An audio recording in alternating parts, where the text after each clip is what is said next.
So हे guys WhatsApp back with a new video. So आज मी असं ठरवलं की आता डायरेक्ट अंबरनाथला जायचं आहे आपल्याला. सो मी आता निघालो आहे and we are heading towards Ambarnath Shiv Mandir. कारण की महाशिवरात्री येईल आणि तेव्हा म्हणजे भरमसाठ गर्दी असेल आणि मला पण भोलेनाथला भेटायला नाही भेटणार. मग त्याच्यामुळे मग मी आज सोमवारचा दिवस पण आहे आणि वार पण आहे. म्हटलं की उपवास थोडंफार मी म्हणजे जेवलोच नाही, मग डायरेक्ट जाऊन भेटीन देवाला अँड देन त्यानंतर आपण बघू. सो आता मी निघालो आहे आणि माझ्यासोबत तुम्ही पण दर्शन घ्या आणि एन्जॉय करा. बाकी काय बोलत नाही मी. आणि एकटाच आहे आज, मित्र नाही सोबत, पण मला जायचं होतं म्हणून मी लगेच निघालो गाडीकडून. भेटू आपण पुढे बघत राहा आणि अगर जमलं तर मग आतमध्ये तुम्हाला व्हिडिओ पण काढून दाखवेन. तसे आमचे मित्र आहेत तिकडे बरेचसे, पण बरं नाही वाटत. ते काय सारखं उल्लंघन करणं ते बरं नसतं.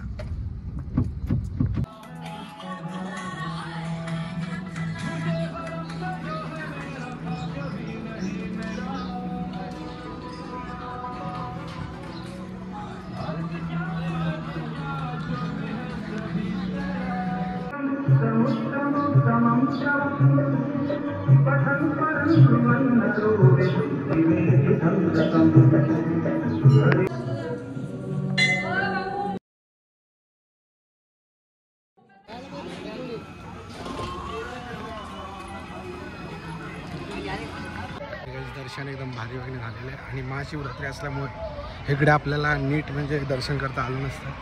त्याच्यामुळे मग मी त्याच्या आदल्या दिवशीच आलो म्हणजे 3-4 दिवस आधी आणि आपलं दर्शन एकदम सुटसुटीत झालेलं आहे. चांगलं वाटतं आहे.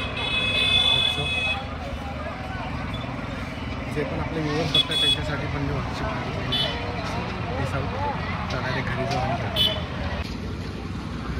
स्क्रीन. सो गाईस आता दर्शन झालेलं आहे आणि आता आपण घरी निघतोय. सो 10-15 मिनटात दर्शन झालं कारण की एवढी गर्दी नव्हती. 2-3च्या सुमारास गेलो होतो त्यामुळे. आणि मग हाताला आपण हे पण बांधून घेतलेलं आहे. सो मी दर टायमाला जातो तेव्हा मी हे असं बांधून घेतो रक्षणमधलं. तर बाकी काय नाही. तिकडे आता महाशिवरात्रीला खूप गर्दी असते, ते तेव्हा भेटायला नाही भेटलं असतं म्हणून मग आताच येऊन झालेलं आहे. So peace out. भेटू थोड्या टायमाने. आता मी घरी पोचलेलो आहे आणि मी गाडीची हालत बघतोय. खूप घाण आली, मला कळत नाही. हे बघा हे खाल्लेलं वगैरे आणि हे असं पुढे पाठी. तर थोडं मी हे साफ करतो थोडंफार, म्हणजे कसं एकदम चांगली राहायची मी काळजी जास्त करतोय. आणि काय माहिती नाही ही गाडी अशी घाण होते ना आतून बाहेर. मी जास्त साफ नाही करत आता, काय माहिती कमीच करायला लागलोय, पण करतोय जेवढी माझ्याकडून शक्यता होईल तेवढं करतो. तिला नीट ठेवतो कारण की ते आपल्याला A to B नेते आणि सुखरूप आणते. तर आपलं पण तेवढं तिचा कार्यक्रम म्हणजे चांगलं काम करणं गरजेचं आहे. सो आता झालं, आपण घरी जाऊया. भेटूया उद्याच्या व्हिडिओमध्ये. Peace out. आणि भेटतो तुम्हाला. अगर थोड्या टायमाला काय झालं बिघडतं तुम्हाला दाखवेन. चला थोडीशी पुसून घेतली म्हणजे आतून बाहेरून जे ते घाण ते काढली. आता घरी चाललं आणि घरी काय होईल तर तुम्हाला सांगितलं जाईल. सो भेटू तिकडे.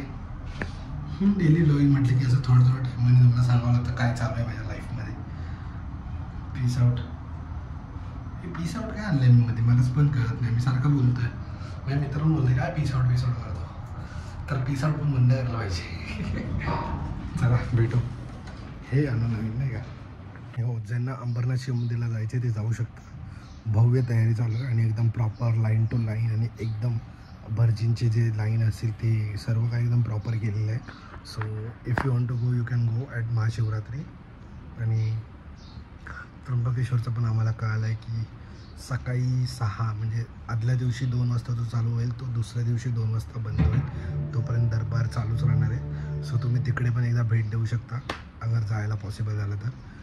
माझं प्लॅनिंग चालू आहे की भीमाशंकरला जावं पुण्याला, त्या मंदिरात भेट यावी कारण की तो पण एक ज्योतिर्लिंगामध्ये. आणि म्हणजे असे मी तुम्हाला सांगतो म्हणजे किती ज्योतिर्लिंग झाले. त्र्यंबकेश्वर, उज्जैन, ओंकारेश्वर, ओंकारेश्वर 3 झाले. 3 किंवा 4 झालेत म्हणजे मला एवढा लक्षात आहे. सो आता एक भीमाशंकर करेन मग 5 होतील.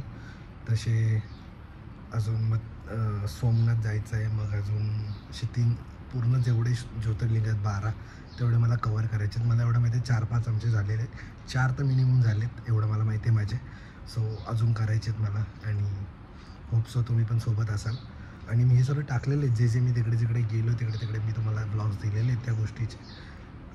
बस एवढंच सांगायचं होतं. भेटू आता.